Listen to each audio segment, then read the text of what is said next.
মোহনা, শীতকাল পড়ে গেল আর তুই একটা পিকনিকের প্ল্যান করছিস না। আমার কিন্তু ভালো লাগছে না। চল না সবাই মিলে কোনো একটা জায়গা থেকে ঘুরে আসি, তাহলে মন ভালো হয়ে যাবে। কারণ বাড়িতে বসে বসে একেবারে বোর হয়ে যাচ্ছি। বিশ্বাস কর অর্পিতা, আমার একদম সময় নেই। কারণ এই শীতকালে আমি একটা নতুন বিজনেস করছি, কসমেটিক্সের বিজনেস। আর সেই বিজনেস নিয়ে আমি কিন্তু খুব ব্যস্ত আছি, তাই আমার এখন ঘুরতে যাওয়ার সময় হবে না। আর আমি একদম নিজেকে বোর ফিল করি না, জানিস তো। সবসময় কাজে ব্যস্ত আছি তো, তাই জন্য একদম সময় হয় না আমার।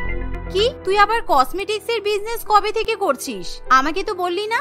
আর তোদের টাকা পয়সার অভাব আছে নাকি যে তোকে আবার বিজনেস করে টাকা রোজগার করতে হবে? তোকে কে বলেছে আমি টাকা রোজগার করার জন্য বিজনেস করছি? প্রত্যেকটা মেয়েরই কিছু না কিছু করা দরকার, সুতরাং আমি বেকার বেকার নিজের ট্যালেন্ট নষ্ট করতে চাই না। আর তুই তো বরাবরই জানিস কসমেটিক্সের জিনিসের প্রতি আমার খুবই আগ্রহ ছিল, তাই এখন আমি কসমেটিক্সের বিজনেস শুরু করেছি। তোর যদি কিছু দরকার হয় তুই কিন্তু বলিস। এই বলে মোহনা ফোন রেখে দেয়। আর অর্পিতা খুবই চিন্তায় পড়ে, কারণ সত্যি আজকালকার দিনে সমাজে প্রত্যেকটা মেয়েরই কিছু না কিছু করে নিজের পায়ে দাঁড়ানো উচিত। আর মোহনা সেই কাজটাই করছে।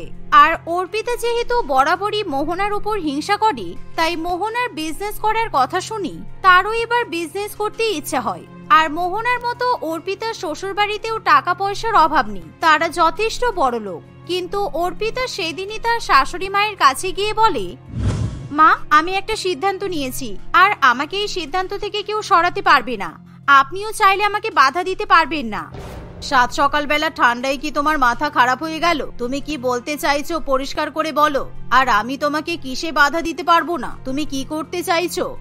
আমি ঠিক করেছি এই বাড়িতে আমি একটা ব্যবসা খুলে বসবো, আর সেই ব্যবসা থেকে আমি অনেক টাকা রোজগার করি, নিজের খরচা নিজেই চালাবো। আর আপনার ছেলের কাছে আমি হাত পাতবো না। আমার নিজের একটা নারী সত্তা বলে কিছু আছে তো নাকি? আর আপনি চাইলে আপনিও কিন্তু আমার সঙ্গে ব্যবসা করতে পারেন। মানে আমার ছেলে প্রত্যেক মাসে লক্ষ লক্ষ টাকা রোজগার করে নিয়ে আসছে, আর তুমি তা সত্ত্বেও এই বাড়িতে ব্যবসা খুলে বসবে বলছো? কোনো মতেই সম্ভব নয়। তোমাকে একটা রান্না বান্না ঠিক করে করতে বললে করতে পারো না। আর তুমি যে ব্যবসা করবে সেটার জন্য তো পুঁজি দরকার, সেটা কি জানো তুমি? সেই পুঁজির টাকা কে দেবে তোমাকে? কেন, আপনার ছেলে দেবে? আমি ব্যবসা করব, তার জন্য যত টাকা দরকার সব আপনার ছেলে দেবে। আপনার যেমন প্রত্যেক মাসের খরচ আপনার ছেলে দেয়, ঠিক তেমন ভাবেই আমার ব্যবসার খরচ আপনার ছেলেই দেবে। অর্পিতার কথা শুনে তার শাশুড়ি মা ভীষণই রেগে যায়, তাই সে কিছুতেই বৌমাকে বাড়িতে ব্যবসা করার অনুমতি দিতে চায় না। কিন্তু অর্পিতা ভীষণই জেদি, তাই সে শাশুড়ি মায়ের কাছ থেকে ব্যবসা করার অনুমতি নিয়েই শান্ত হয়। কিন্তু এখন সকলের মনে প্রশ্ন জাগে অর্পিতা কিসের ব্যবসা করতে চায়। কারণ এমন কিছু একটা ব্যবসা করতে হবে যাতে পরিবারের সকলের মান সম্মান বজায় থাকে, আর তার সাথে অর্পিতা টাকা পয়সাও রোজগার করতে পারে। মা, আমি ঠিক করে নিয়েছি আমি কিসের ব্যবসা করব। আর আমি যে ব্যবসা করব তাই এই পাড়ার মধ্যে একেবারে রমরমিয়ে চলবে। আর এখনকার দিনে ওইসব রেস্টুরেন্ট, কসমেটিক্স, গায়ে মাখা সাবান, তেল, জামা, জুতা সবকিছুর ব্যবসা সবাই করে, কিন্তু আমি একটু ইউনিক ব্যবসা করতে চাই। ইউনিক ব্যবসা করবে মানে? কিরকম ইউনিক ব্যবসা? দেখো বৌমা, যা করবে কিন্তু বুঝে শুনে। আমাদের পরিবারের মান সম্মান একদম ডুবিয়ে দিও না, পাড়ায় তারপরে লোকে আমাদেরকে ছিছি করবে। আরে কিচ্ছু করবে না, বরঞ্চ লোকে আপনাকে বাহবা দেবে, আর আমাকে দেখে দেখে সবাই ইন্সপায়ার হবে। তাই আমি ঠিক করেছি এই পাড়ায় সব মহিলাদের জন্য আমি সায়া, ব্লাউজ আর নাইটির ব্যবসা করব। কারণ এগুলো হলো মহিলাদের নিত্য প্রয়োজনীয় জিনিস। আমরা বাঙালি মহিলারা চাইলে শাড়ি পরা ছাড়তে পারবো না, আর বাড়িতে এসে নাইটি পরা ছাড়তে পারবো না। তাই জন্য আমি সায়া, ব্লাউজ আর নাইটি বিক্রি করে টাকা রোজগার করব। বৌমার মাথায় এরকম ব্যবসা করার কথা শুনি দিয়া দেবীর মাথা একেবারে ঘুরে যায়, কারণ সে কিছুতেই এরকম ব্যবসার কথা ভাবতে পারে না। বৌমা, এবার কিন্তু বাড়াবাড়ি হয়ে যাচ্ছে। তুমি এসব সায়া, ব্লাউজ আর নাইটি নিয়ে আমাদের বাড়িতে বিক্রি করতে বসবে? না না, কোনো মতেই সম্ভব নয়। তুমি বরঞ্চ রান্নাঘরে যাও, রান্না বান্না করো। আর তোমার ব্যবসা করে যা টাকা রোজগার হবে তার থেকে বেশি টাকা আমি তোমাকে মাস গেলে দিয়ে দেব। কেন এরকম করে বলছেন? কেন? সায়া, ব্লাউজ আর নাইটির মধ্যে কি ক্ষতি আছে? এই তো আপনি এখন নাইটি পরে আছেন, তাহলে বোকা বোকা কথা বলছেন কেন? আমি এই ব্যবসাই করব, আমি ভেবে নিয়েছি। এই বলে অর্পিতা ঘরে চলে যায়। আর অর্পিতা তার স্বামীকেও নিজের ব্যবসার কথা স্পষ্টভাবে জানিয়ে দেয়, আর তাতে পার্থর কিছু করার থাকে না। শোনো অর্পিতা, তুমি কি ব্যবসা করবে না করবে তা নিয়ে আমার কোনো মাথা ব্যথা নেই, তবে তুমি সায়া, নাইটের, ব্লাউজের ব্যবসা করবে আর সেগুলো বাজার থেকে তোমাকে কে নিয়ে এসে দেবে শুনি? তুমি নিজে গিয়ে বয়ে নিয়ে আসতে পারবে তো? আমি কিন্তু সব মেলে জিনিসপত্র তোমাকে বাজার থেকে নিয়ে এসে দিতে পারবো না বলে দিলাম। আরে তুমি বইবে কেন? আমি বাজারে যাব, সবকিছু নিয়ে একটা গাড়ি বুক করে নেব, আর সবকিছু গাড়ি করে বাড়িতে নিয়ে চলে আসবো, আর টাকা দেবে তুমি। ব্যাস, তাহলেই তো হয়ে গেল সমস্যার সমাধান। অর্পিতার কথা শুনে পার্থ একেবারে চুপ করে থাকে। এভাবেই দেখতে দেখতে 2-1 দিন কাটে, আর অর্পিতা নিজের বাড়ির একটা ঘরে পুরো দোকানের মতো সেটআপ তৈরি করে, আর সে নিজের ব্যবসা শুরু করবে বলে পার্থর কাছ থেকে হাজার হাজার টাকা নিয়ে নেয়। আর সে নিজে বাজারে গিয়ে নাইটি, সায়া, ব্লাউজ ইত্যাদি কিনে বাড়িতে নিয়ে আসে, আর বাড়িতেই সে নিজের ব্যবসা খুলে বসে। এবার আমাকে কেউ আর ছোট করতে পারবে না, আর ওই মোহনাও বুঝে যাবে যে আমি ওর মতো ব্যবসা শুরু করেছি, আর আমিও এখন ব্যস্ত। আমাকে যে করেই হোক এই ব্যবসাতে লাভবান হতেই হবে। আর ওর এত বড় সাহস যে আমাকে বলে নাকি আমি অলস মস্তিষ্ক, শয়তানের কারখানা। আমি কি অলস না আমি শয়তান? আমি এমন রোজগার করব যে আমি ওর ব্যবসাকেও হার মানিয়ে দেব। এভাবেই অর্পিতা তার ব্যবসার কাজ শুরু করে দেয়, কিন্তু প্রথম প্রথম তার কাছ থেকে কেউ কিছু কিনতে চায় না, যার ফলে অর্পিতা প্রত্যেকের বাড়িতে গিয়ে নিজের ব্যবসার প্রচার করতে শুরু করে দেয়। আর সকাল হতে না হতেই অর্পিতা চা খেয়ে পাড়া প্রতিবেশীদের বাড়িতে ঘুরতে বেরিয়ে পড়ে, আর সেখানে গিয়ে সে নাইটি, ব্লাউজ ইত্যাদির কথা বলতে থাকে। মালতী কাকিমা, কবে থেকে দেখছি আপনি সেই একই রঙের নোংরা একটা নাইটি পরে আছেন। এই রংটা কিন্তু আপনাকে মোটেই মানায় না, আর আপনি শাড়ির সঙ্গে যে ব্লাউজগুলো পরেন সেগুলো কিন্তু খুব পাতলা। আপনি এবার নতুন নাইটি, সায়ার, ব্লাউজ কিনে ফেলুন। অর্পিতার কথা শুনে মালতী দেবী তার কাছ থেকে যাবতীয় প্রয়োজনীয় জিনিসপত্র কিনতে শুরু করে, আর এভাবেই মুখে মুখে অর্পিতার ব্যবসা ভালোই প্রচার হয়। আর এখন পাড়ার সমস্ত মহিলারা তার কাছ থেকে নিত্য প্রয়োজনীয় জিনিস কিনতে আসে, আর যার ফলে দিয়া দেবীর বাড়িতে লোকজন সবসময় ভর্তি থাকে। কিন্তু এরকম ব্যবসা করতে গিয়ে অর্পিতার সংসারের দিকে কোনো মন থাকে না। আর একদিন, এই পার্থ, আমি যেই গাড়ি করে আমার ব্যবসার জিনিসপত্র নিয়ে আসতে যাই, সেই গাড়িটা কিন্তু আজকে আসছে না। এবার আমি কি করব বলতো? আজকে যদি আমি মাল না নিয়ে আসতে পারি তাহলে তো বিক্রি করতে পারবো না, আর আমাকে কিন্তু অনেক জায়গায় মাল দিয়ে আসতে হবে। আমাকে বলছো কেন? আমি কি করব? আমি এখন অফিস যাচ্ছি, আমি কিছু করতে পারবো না। তোমার যা টাকার দরকার হয় আমি তোমাকে দিয়ে দিয়েছি, এবার তুমি বুঝে নাও। প্লিজ এরকম করো না, তোমার অফিস যাওয়ার পথেই তো বাজারটা পড়ে। তুমি আমার সঙ্গে একটু চলো, আর ওই সায়া, ব্লাউজ আর নাইটির বস্তাগুলো বয়ে নিয়ে এসে দাও না প্লিজ, না হলে খুব প্রবলেম হয়ে যাবে। তুমি যখন যা হেল্প চাও আমি তো সবকিছুই করি, তবুও তুমি আমাকে এটুকু হেল্প করতে পারবে না বলো? অর্পিতা এরকম ভাবে নিজের স্বামীকে ইমোশনাল ব্ল্যাকমেল করতে শুরু করলে পার্থর কিছু করার থাকে না। তাই পার্থ নিজের অফিস বাদ দিয়ে বউয়ের সঙ্গে বাজারে চলে যায়, কিন্তু সেখানে যাওয়ার পর পার্থ মুখ বেজার করে দাঁড়িয়ে থাকে। অন্যদিকে অর্পিতা বেশি বেশি করে তার ব্যবসার জিনিসপত্র কিনতে থাকে। এভাবে সবকিছু কেনা হয়ে গেলে অর্পিতা সমস্ত বস্তা পার্থর কাঁধে চাপিয়ে দেয়, আর পার্থ খুব সাধারণ যানবাহন করে বস্তাগুলো বাড়িতে নিয়ে আসে। আর এভাবেই সমস্ত কাজ মিটিয়ে পার্থ যখন অফিসে যায় তখন তার অফিসে পৌঁছাতে অনেকটাই লেট হয়ে যায়। কিরে ভাই, তুই নাকি অফিসের ম্যানেজারের পোস্টে কাজ করছিস আর মাস গেলে 1 লক্ষ টাকা মাইনে পাস, কিন্তু তুই বাজার থেকে ওইরকম নাইটি, সায়া, ব্লাউজের বস্তা বইছিলিস কেন? এক্সট্রা টাকা ইনকাম করছিস নাকি? কি সব ভুলভাল কথা বলছিস ভাই? আমি আবার নাইটি, সায়া, ব্লাউজের ব্যবসা করবো কেন? তুই কাকে দেখতে কাকে দেখেছিস, আর এখন আমাকে উল্টোপাল্টা কথা বলছিস? ছাড়, কাজে মন দে। এই বলে পার্থ কেটে পড়তে চাইলে নিখিল কিছুতেই তাকে ছাড়তে চায় না। এমনকি নিখিল সবার সামনে পার্থর বস্তা বয়ে নিয়ে যাওয়ার ছবি দেখিয়ে দেয়, আর যার ফলে সবাই পার্থর উপর হাসাহাসি করতে শুরু করে। আর অন্যদিকে পার্থর বস সমরেশ বাবু যখন সেই ছবি দেখে তখন সে আর কিছুতেই পার্থর প্রমোশন করতে চায় না। ঠিকই তো আছে পার্থ, তুমি যখন অফিস করার পাশাপাশি এরকম ফালতু সায়া, ব্লাউজ, নাইটির ব্যবসা শুরু করে বসেছো, তাহলে তোমার তো আর প্রমোশন লাগবে না। এখন ওখান থেকে তো তোমার টাকা রোজগার হয়ে যাবে। যত সব একবারে আমার অফিসের রেপুটেশনটাই ডুবিয়ে দিল। এই বলে সমরেশ বাবু কেবিনে চলে যায়, আর পার্থ খুবই অপমানিত বোধ করে। তাই সেদিন পার্থ লজ্জায় বাড়িতে ফিরে আসে, আর সে বাড়িতে ফিরে এসে দেখে অর্পিতা পাড়া প্রতিবেশী সবাইকে নানান রকম জিনিসপত্র বিক্রি করছে। হ্যাঁ দিদি, আমার কাছে 40, 42, 44 সব সাইজের নাইটি পাওয়া যায়। আরে হ্যাঁ, বিভিন্ন কালারের বিভিন্ন ডিজাইনের ব্লাউজও অ্যাভেলেবেল। শুধু আমাকে আগে থেকে জানিয়ে দেবে, তাহলে আমি বাজার থেকে নিয়ে এসে আপনাকে হ্যান্ড ওভার করে দেব। কিন্তু এমন সময় পার্থ সেখানে এসে অর্পিতার সঙ্গে ঝগড়া করতে শুরু করে দেয়, কারণ আজকে অর্পিতার জন্য পার্থের অনেক বড় ক্ষতি হয়েছে। কিন্তু এমন সময় অর্পিতার কথা শুনে পার্থ আরো বেশি রেগে যায়। আরে আমার কাছে তোমার জন্য একটা দারুণ প্রস্তাব আছে। তুমি তো প্রত্যেকদিন সন্ধ্যা 7টার মধ্যে অফিস থেকে ফিরে যাও আর তারপর ফ্রি ফান্ডে বসেই থাকো। তাই আমি ঠিক করেছি আমার ব্যবসার জন্য আমি তোমাকে মাহিনা দিয়ে রেখে দেব আর তুমি আমাকে সাহায্য করবে, কারণ এত কাস্টমার আমি সামলাতে পারছি না। আর বেকার বাইরের লোককে নেব কেন বলো, যদি কোনো ক্ষতি হয়? তাই তুমি আমার বিজনেস পার্টনার। আর জানো আমি কিন্তু এখন অনলাইনেও ব্যবসা শুরু করে দিয়েছি। একদম ভুলভাল কথা বলবে না। আমি তোমার ওই সায়া ব্লাউজ আর নাইটের বিজনেসের ব্যবসার পার্টনার হতে যাবো? আমার খেয়ে বসে কাজ নেই। আর তোমার ওই সমস্ত ফালতু ব্যবসা বন্ধ করো। তোমার ব্যবসার জন্য আজকে আমাকে অফিসে অনেক অপমানিত হতে হয়েছে, আমার প্রমোশন আটকে গেছে। তোমাকে ওই সমস্ত ব্যবসা করতে হবে না, যত সব বাজে বাজে কাজ। আমি টাকা দিচ্ছি, তুমি ব্যবসা করছো আর আমারই ক্ষতি করছো, ছোট লোকের মতো ব্যবসা। এভাবেই পার্থ সবার সামনে তার বউকে অপমান করে সেখান থেকে চলে যায়। কিন্তু অর্পিতার ব্যাপারটা খুবই খারাপ লাগে, কারণ অর্পিতা নিজের ব্যবসাটাকে এতদিনে জাকিয়ে বসেছে আর এখন সে তার স্বামীর কাছ থেকে এরকম অপমান সহ্য করতে পারে না। তাই সে মনে মনে জেদ ধরে সে কিছুতেই নিজের ব্যবসা বন্ধ করবে না। এভাবেই দেখতে দেখতে কিছুদিন কাটে। আর একদিন পার্থ যখন অফিসে যায় তখন সমরেশ বাবু তাকে ডেকে পাঠায়। পার্থ, আগের দিন আমি তোমাকে অনেক ভুলভাল কথা বলেছি, আমার খুব খারাপ লেগেছে। আমি বাড়ি গিয়ে যখন নিজের বউয়ের সাথে এই ব্যাপারটা নিয়ে আলোচনা করেছি তখন বউ আমাকে খুব বকাবকি করেছে। আমি বাড়ি গিয়ে জানতে পারলাম আমার ওয়াইফ তোমার বউয়ের কাছ থেকে অনলাইনে সায়া ব্লাউজ নাইটি কেনে। তাই আমি সরি পার্থ। ঠিক আছে স্যার, আমি কিছু মনে করিনি, আপনি প্লিজ ক্ষমা চাইবেন না। আমাকে ক্ষমা করে দাও, আর এটা আমার উচিত। আমার বউ বলেছে তোমার কাছে ক্ষমা চাইতে। তোমার বউ যেটা করছে সেটা সত্যিই ভালো কাজ করছে। ব্যবসা করার প্রত্যেকটা মহিলার দরকার, এমনকি কোনো না কোনো কাজের সাথে যুক্ত থাকা সত্যিই উচিত। তাই তোমার বউকে তোমার তরফ থেকে অ্যাপ্রিসিয়েট করো, আর আমি তোমার প্রমোশন আরো দ্বিগুণ করে দেবো।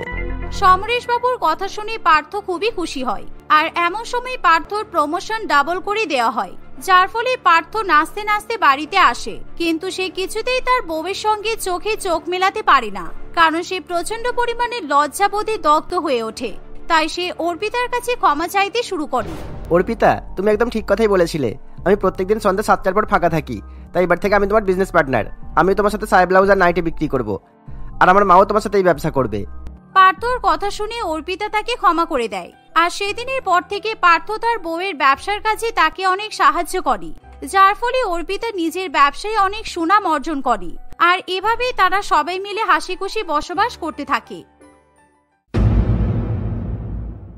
ললিতা তার শাশুড়ি মা মধুমিতা দেবী, স্বামী বিজয় এবং এক 8 বছরের ছেলে বিট্টুর সঙ্গে বাস করত।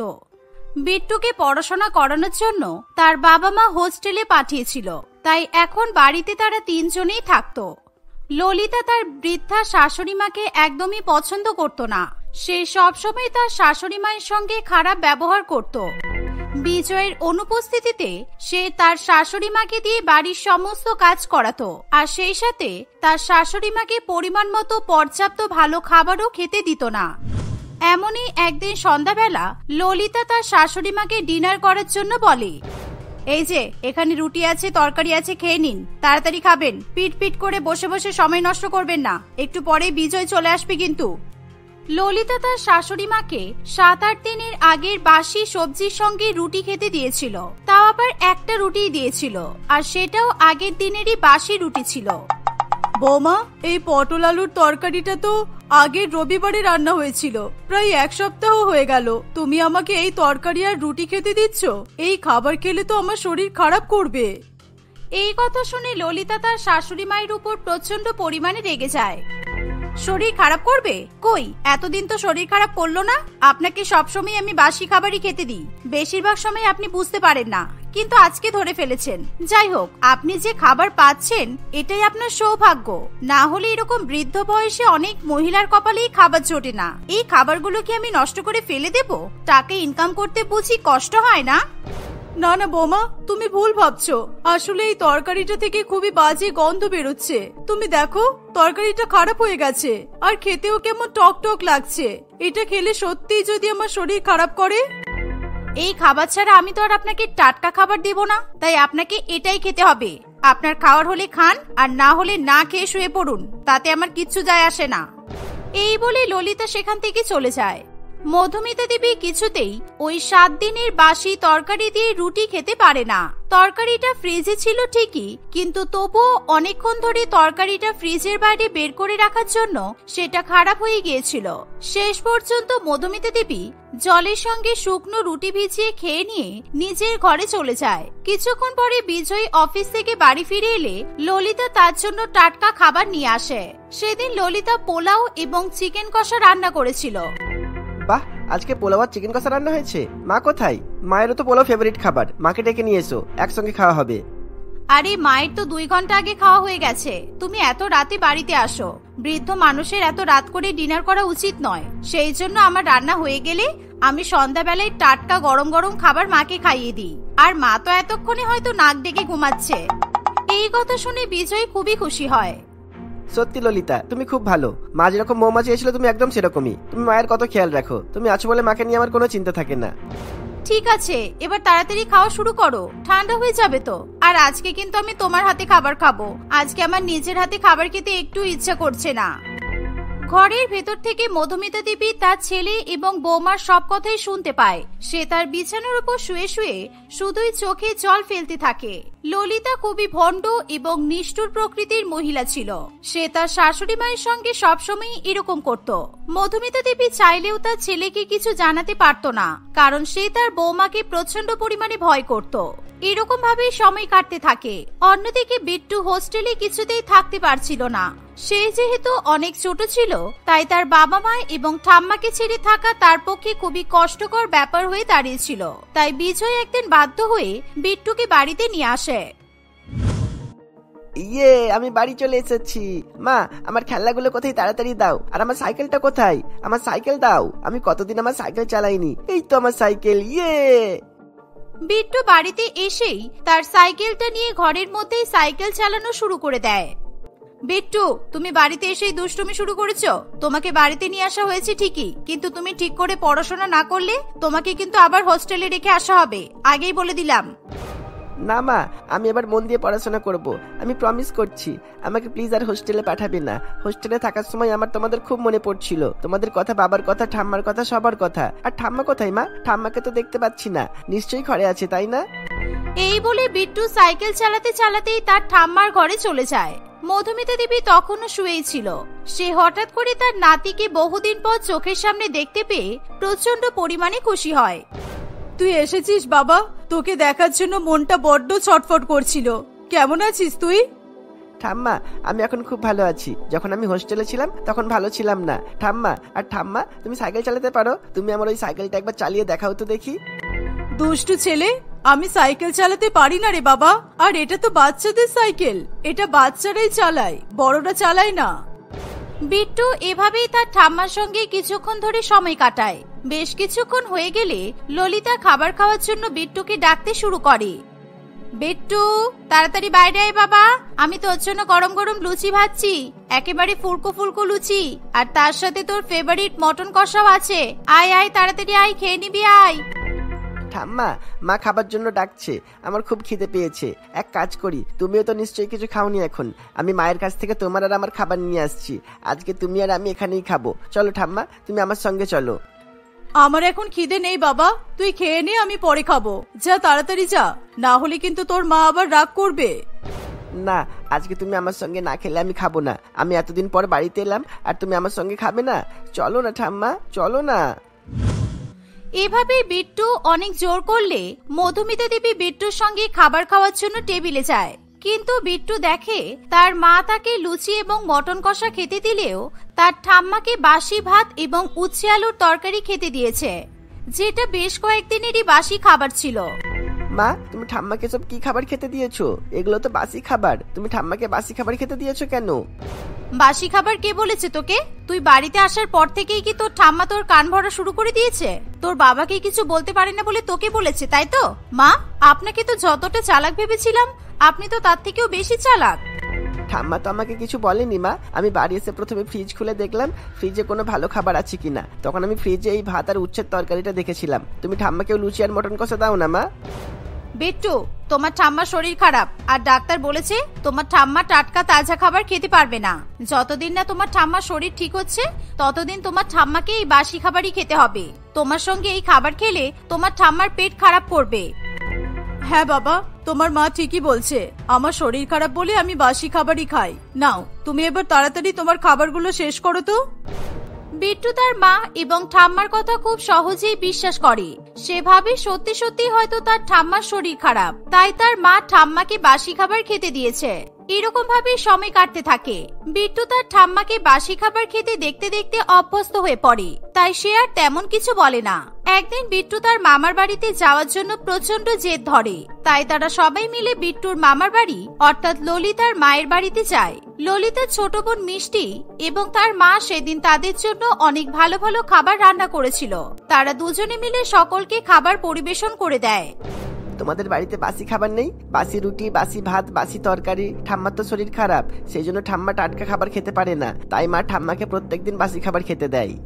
বিট্টুর মুখে এমন কথা শুনে সকলে ভীষণ অবাক হয়। সৌভাগ্যবশত বিজয় খাবার খেতে ব্যস্ত থাকায় তার ছেলের কথা ঠিকঠাক ভাবে সে খেয়াল করে না, আর তাই সে বিট্টুর কথা ভালো করে বুঝতেও পারে না। কিন্তু ললিতা প্রচন্ড পরিমাণে ভয় পেয়ে যায়। বিট্টু, এ তুই কি বলছিস বাবা? সবসময় আজে বাজে কথা কেন বলিস তুই? চুপচাপ খেয়ে নে। তোমরা কিছু মনে করো না, আসলে একদিন আমার পেট খারাপ ছিল তো আমি লুচি তরকারি না খেয়ে পান্তা ভাত খেয়েছিলাম, ওটাই বিট্টু দেখে এরকম বলছে। বিট্টু, চুপ করে খাবারটা খেয়ে নাও তুমি। বাপ রে বাপ, আজকে আমি বেঁচে গেলাম, না হলে আমার ছেলেটা আজকে আমাকে কেস খাইয়েই ছাড়তো। ভাগ্যিস বিজয় কিছু শুনতে পাইনি। এভাবেই সময় কাটতে থাকে। একদিন ললিতা যখন রান্না করার জন্য সবজি কাটাকাটি করছিল তখন মধুমিতা দেবী সেখানে আসে। বৌমা, তুমি এত সবজি কাটছো কেন? না মানে তুমি তো একটু অল্প করে খাবার রান্না করতে পারো। অল্প অল্প করে মাপের খাবার রান্না করলে তো আর কোনো খাবার অবশিষ্ট থাকে না। বাসি খাবার থাকে বলে তো আমাকে রোজ রোজ বাসি খাবার খেতে হয়। অল্প খাবার রান্না করলে সময়ের খাবার তো সময়েই শেষ হয়ে যাবে, তখন তো আর খাবার নষ্ট হওয়ার ভয়ও থাকবে না। বাহ, খুব শখ আপনার তাই না? টাটকা খাবার খাওয়ার শখ জেগেছে মনে। খাবার বেশি থেকে যায় বলে আর খাবার নষ্ট হবে বলে আমি আপনাকে বাসি খাবার খেতে দিই? একদমই নয়। আমি ইচ্ছা করে বেশি বেশি খাবার রান্না করি যাতে আমি আপনাকে বাসি খাবার খাওয়াতে পারি, কারণ এটা করে আমার খুব ভালো লাগে। শাশুড়ি মায়ের উপর অত্যাচার করতে আলাদাই মজা। ললিতার মুখে এমন কথা শুনে মধুমিতা দেবীর খুবই খারাপ লাগে, তাই সে আর কোনো কথা না বলে নিজের ঘরে চলে যায় এবং মনের দুঃখে একা একা চোখে জল ফেলে। হঠাৎ করে বিট্টু সেখানে চলে আসে আর সে তার ঠাম্মাকে কাঁদতে দেখে বলে, ঠাম্মা, তোমার কি হয়েছে? তুমি কাঁদছো কেন? তোমার কি হয়েছে বলো আমাকে। না রে বাবা, আমার কিচ্ছু হয়নি, আসলে আমার শরীরটা খারাপ তো সেই জন্য। এই শুনে বিট্টু আর কোনো কথা না বলেই সেখান থেকে চলে যায়। সে তার মাকেও কিছু না বলে তার সাইকেলটা নিয়ে সোজা বাড়ির বাইরে বেরিয়ে পড়ে। 2-1 ঘন্টা হয়ে গেলেও বিট্টু কিছুতেই বাড়ি ফিরে আসে না। এর ফলে বিট্টুর মা প্রচন্ড পরিমাণে ভয় পেয়ে যায়। মা, বিট্টু কোথায় দেখেছেন? অনেকক্ষণ আগে তো সাইকেলটা নিয়ে বেরিয়েছিল। আমি তো ভেবেছিলাম বাড়ির সামনেই হয়তো খেলছে, কিন্তু ও তো বাড়ির সামনে নেই। বিট্টু তো অনেকক্ষণ আগে সাইকেল নিয়ে বেরিয়েছে, প্রায় 2 ঘন্টা হতে চললো। এতক্ষণ ধরে ছেলেটা কোথায় আছে? চলো তো বাইরে গিয়ে দেখি। ললিতা এবং মধুমিতা দুজনেই প্রচন্ড পরিমাণে ভীত অবস্থায় ছিল। তারা তাদের বাড়ির আশেপাশে সবাইকে বিট্টুর ব্যাপারে জিজ্ঞাসা করতে থাকে, কিন্তু কেউ বিট্টুর ব্যাপারে কোনো তথ্যই দিতে পারে না। অনেকক্ষণ ধরেই তারা দুজনে বিট্টুকে খুঁজতে থাকে। বিট্টুকে হারানোর ভয়ে তারা দুজনেই কান্নাকাটিও করে। এই যে দাদা, আমার ছেলেকে দেখেছেন? এই যে আমার ছেলের ফটো, সাইকেল নিয়ে বেরিয়েছিল। একে দেখেছেন আপনি? এই ছেলেটাকে তো আমি মেন রোডে সাইকেল চালিয়ে যেতে দেখেছি, বেশ কিছুক্ষণ আগে দেখেছি, কিন্তু আমি তো বাচ্চাটাকে দেখে অবাক হলাম। ওইটুকু একটা বাচ্চা সাইকেল নিয়ে মেন রোড দিয়ে যাচ্ছিল। বাচ্চাটার দিকে আপনারা তো একটু খেয়াল রাখতে পারেন। এই শুনে ললিতা এবং তার শাশুড়ি মা আরো ভয় পেয়ে যায়। তারা মেন রোড দিয়ে যেতে যেতে বিট্টুকে খুঁজতে থাকে। বেশ অনেকটা পথ যাওয়ার পর তারা বিট্টুকে একটা মেডিকেল স্টোরে দেখতে পায়। বিট্টুকে সেখানে দেখতে পেয়ে ললিতা এবং তার শাশুড়ি মায়ের প্রাণে জল আসে। আপনারা একদম ভালো ওষুধ দেবেন, খারাপ ওষুধ দেবেন না বলে দিলাম। এমন ভালো ওষুধ দেবেন যাতে আমার ঠাম্মা খেয়ে একদম সুস্থ হয়ে যায়। বিট্টু, তুই এখানে কি করছিস বাবা? তুই এতটা দূরে সাইকেল চালিয়ে কেন এসেছিস? যদি তোর কিছু হয়ে যেত তাহলে কি হতো? হে উপরওয়ালা, তোমাকে অনেক ধন্যবাদ, তুমি আমার ছেলেটাকে বাঁচিয়ে নিয়েছো। মা, আমি তো এখানে ঠাম্মার জন্য ওষুধ নিতে এসেছি। আমি যেই থেকে বাড়িতে এসেছি সেই থেকেই ঠাম্মার শরীর খারাপ। ঠাম্মা সবসময় বাসি খাবার খায়। ঠাম্মা যাতে সুস্থ হয়ে যায় আর আমাদের মতোই টাটকা ভালো খাবার খেতে পারে, সেই জন্য আমি এত দূরে ওষুধ নিতে এসেছি। আমার বন্ধু বলেছে এখানে নাকি অনেক ভালো ভালো ওষুধ দেওয়া হয়। বিট্টুর কথা শুনে ললিতা সকলের সামনে খুবই লজ্জায় পড়ে। সে কোনো কথা না বলে তখনই বিট্টু এবং তার শাশুড়ি মাকে নিয়ে বাড়িতে চলে আসে। সে নিজের ভুলের জন্য মনে মনে খুবই অনুশোচনা করতে থাকে। আমাকে ক্ষমা করে দিন মা, আজকে আমার ভুলের জন্য আমার ছেলেটা মরতে মরতে বেঁচেছে। আমি আমার ছেলেটাকে মিথ্যা কথা বলেছিলাম আর বিট্টু ওটাই সত্যি ভেবেছিল। আমি আপনার সঙ্গে অনেক অন্যায় করেছি, পারলে আমাকে ক্ষমা করে দিন। আমি আর কখনো আপনাকে বাসি খাবার খেতে দেব না। ললিতার মুখে এমন কথা শুনে মধুমিতা দেবী খুবই খুশি হয়। সে তার বৌমাকে ক্ষমা করে দেয়। এই ব্যাপারে তারা কেউ বিজয়কে কিছু জানতেও দেয় না, কারণ মধুমিতা দেবী কিছুতেই নিজের সংসারে কোনো রকমের ঝগড়া শান্তি চাইতো না। সেদিনের পর থেকে ললিতা নিজেকে পুরোপুরি পরিবর্তিত করে ফেলে। সে তার শাশুড়ি মাকে আর কখনোই বাসি খাবার খেতে দেয় না। এখন তারা সবাই মিলে একসঙ্গেই টাটকা এবং তাজা খাবার খায়।